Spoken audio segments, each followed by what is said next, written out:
The poem of the man God, the second year of the public life. Chapter 183. Jesus at Magdala. He meets with Mary Magdalene the second time. 12th of August, 1944. The entire apostolic college is round Jesus, sitting on the grass in the cool shade of a thicket near a stream.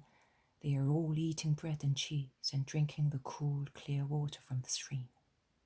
Their dusty sandals give to understand that they have walked a long way, and perhaps the disciples wish but to rest on the long, fresh grass. But the tireless walker is not of the same mind. As soon as he deems that the hottest hour is over, he gets up, goes on to the road and looks. He then turns round and says, "Let us go." Nothing else. "Are we going back to Capernaum?" asks Peter. Jesus replies, "No." Just no. "We're going to Tiberias then?" insists Peter, who is anxious to know. "Not there either." "But this road takes one to the Sea of Galilee, and Tiberias and Capernaum are there." "And there is also Magdala," says Jesus with a half-serious expression to satisfy Peter's curiosity. "Magdala? Oh."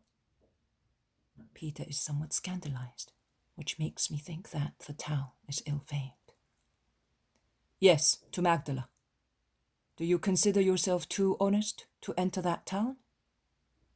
Peter, for my sake, you will have to enter not towns of pleasure, but real brothels.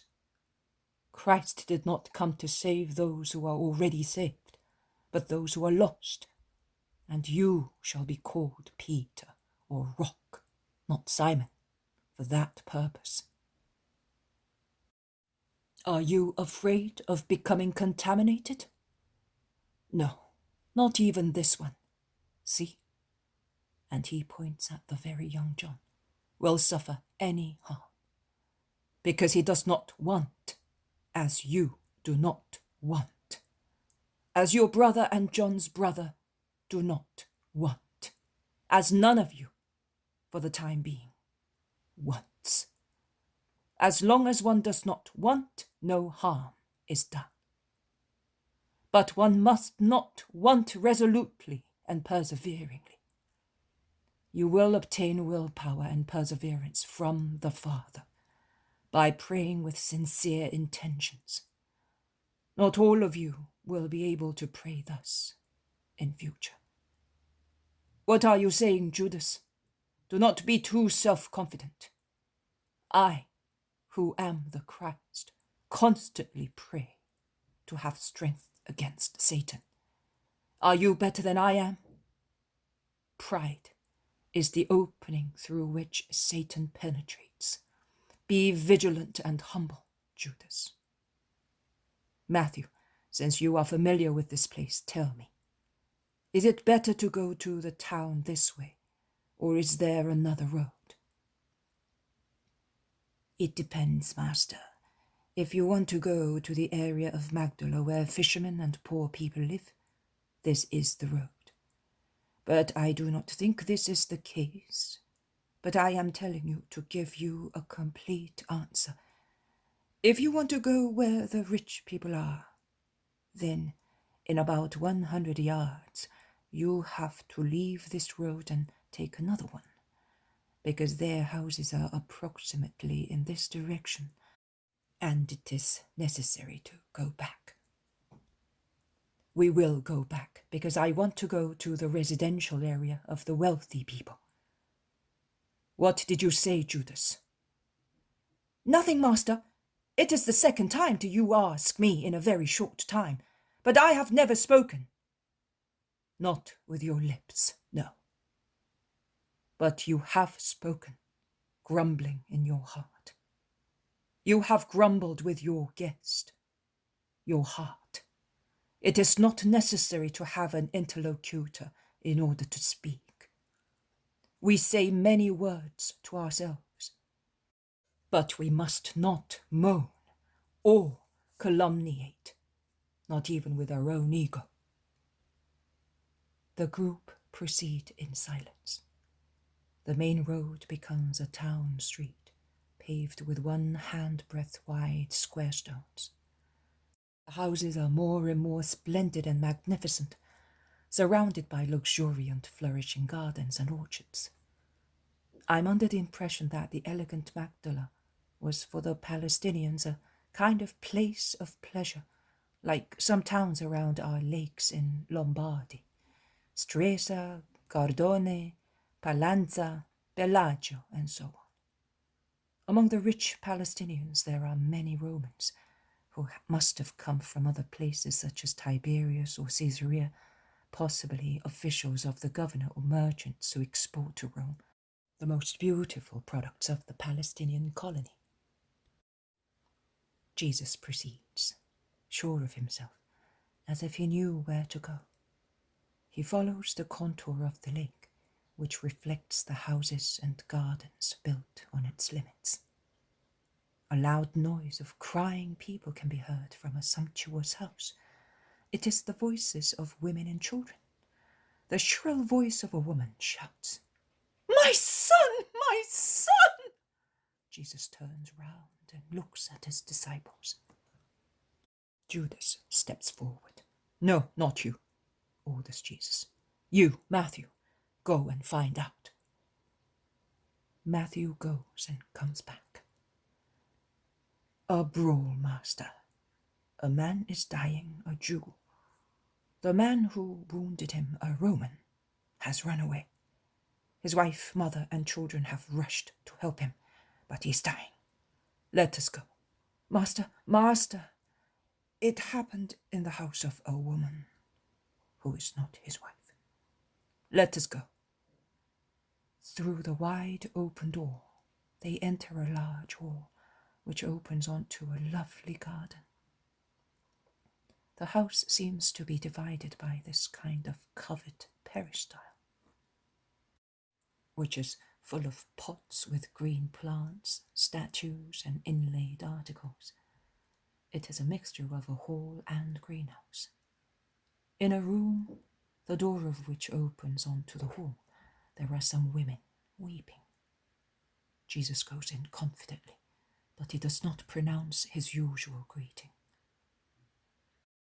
Among the men present, there is a merchant who obviously knows Jesus, because as soon as he sees him, he says, "The Rabbi of Nazareth," and greets him respectfully. "Joseph, what is the matter?" "Master, a stab wound in his heart. He's dying." "Why?" A grey-haired, unkempt woman stands up. She was kneeling near the dying man, holding his limp hand, and with distracted face and voice she shouts, "Because of her! Because of her! She has turned him into a devil! Mother, wife, children no longer existed for him! Hell will have you, Satan!"